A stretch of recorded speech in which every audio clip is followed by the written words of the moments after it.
दोस्तों, जब हस्तिनापुर के अंधेरे गलियारों में सिर्फ एक ही नाम गूंज रहा था, बर्बरीक। वही योद्धा जिसके पास केवल 3 बाण थे और जिन 3 बाणों से वह पूरी दुनिया को हिला देने की शक्ति रखता था। वही योद्धा जिसने मृत्यु के बाद भी अपनी चेतन आंखों से पूरा महाभारत युद्ध देखा और युद्ध समाप्त होने के बाद उसी बर्बरीक ने अपने कटे हुए सिर के साथ गांधारी को वह सत्य बताया जिसे आज भी बहुत कम लोग जानते हैं। एक ऐसा भयानक सत्य जिसे सुनकर खुद गांधारी की आत्मा कांप उठी थी। आज की इस वीडियो में हम उसी क्षण की परतें खोलेंगे जब बर्बरीक ने बताया कि असल में महाभारत का विजेता कौन था, कौन धर्म की राह पर चला और कौन अधर्म की आग में जल गया।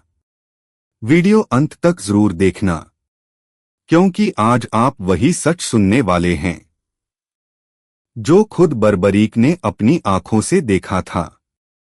युद्ध से पहले काटा गया सिर, पर चेतना नहीं मरी। महाभारत युद्ध शुरू होने से पहले ही बर्बरीक का सिर काट दिया गया था, लेकिन उसकी चेतना समाप्त नहीं हुई। श्री कृष्ण ने उसे वरदान दिया था कि वह पूरा युद्ध अपनी आंखों से देख सकेगा। कुरुक्षेत्र के बीचों बीच एक ऊंचे टीले पर उसका सिर स्थापित किया गया। वहीं से वह देख रहा था हर तीर, हर चीख, हर छल और हर वीरता।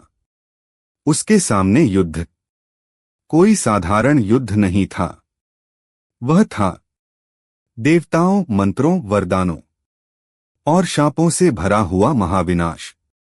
धर्म और अधर्म की असली परीक्षा। कभी अर्जुन के गांडीव की गूंज आसमान को चीर देती, तो कभी भीम की गदा धरती को कंपा देती। लेकिन उस कटे हुए सिर की आंखों ने जो देखा वह सिर्फ युद्ध नहीं था, वह थी धर्म और अधर्म की असली परीक्षा। और वही दृश्य बर्बरीक को उस सबसे भयानक सच तक ले गया जो वह बाद में गांधारी को बताने वाला था। युद्ध के बाद टूटी हुई गांधारी। युद्ध समाप्त हो चुका था। कुरुक्षेत्र की धरती राख और लहू से लाल थी। गांधारी अपने 100 पुत्रों की मृत्यु से टूट चुकी थी। उसकी करुण पुकार सुनकर मानो हवा भी थम जाती थी। उसके मन में बस एक ही सवाल था, आखिर दोष किसका था? न्याय किसने किया और अन्याय किसने? तभी विदुर ने कहा, एक ही साक्षी है जिसने पूरा युद्ध देखा है, बर्बरीक का सिर। जब सत्य बोलने लगा, गांधारी कांपते कदमों से उस टीले की ओर बढ़ी। उसकी आंखों पर पट्टी थी, पर दिल में हजारों सवालों की आग जल रही थी। उसने कहा, बर्बरीक, मेरे पुत्र क्यों मरे? युद्ध में असल में हुआ क्या? तभी उस कटे हुए सिर की आंखें चमक उठीं।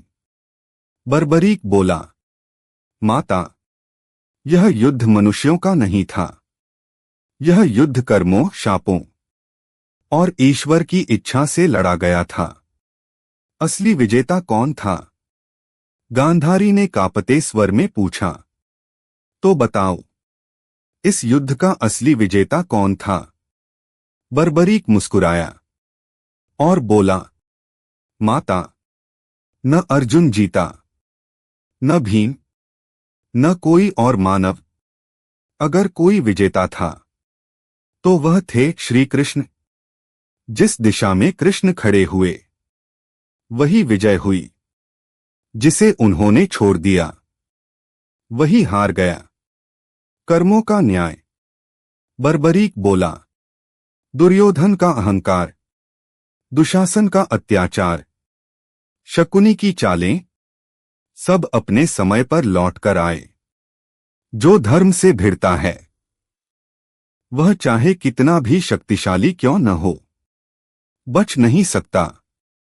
छल, विनाश और ईश्वर का विराट रूप। बर्बरीक ने बताया। भीष्म को छल से गिराया गया, द्रोण को धोखे से, कर्ण को असहाय अवस्था में और अभिमन्यु को 14 योद्धाओं ने मिलकर मारा। लेकिन फिर भी जहां अधर्म बढ़ जाता है वहां धर्म को कठोर होना पड़ता है। सबसे भयानक क्षण वह था जब कृष्ण का विराट रूप प्रकट हुआ। उस पल मुझे समझ आया, यह युद्ध मनुष्यों का नहीं, स्वयं ईश्वर का प्रलय था। अंतिम सत्य। बर्बरीक की अंतिम वाणी। महाभारत किसी की जीत या हार नहीं था, यह एक युग परिवर्तन था। हर किसी का अंत उसके कर्मों के अनुसार हुआ, न ज्यादा न कम। दोस्तों, महाभारत हमें सिखाता है शक्ति, धन और अहंकार किसी को नहीं बचाते। अगर कुछ बचाता है तो वह है धर्म और सही कर्म। अगर यह कथा आपके दिल तक पहुंची हो तो इसे दूसरों तक जरूर पहुंचाइए।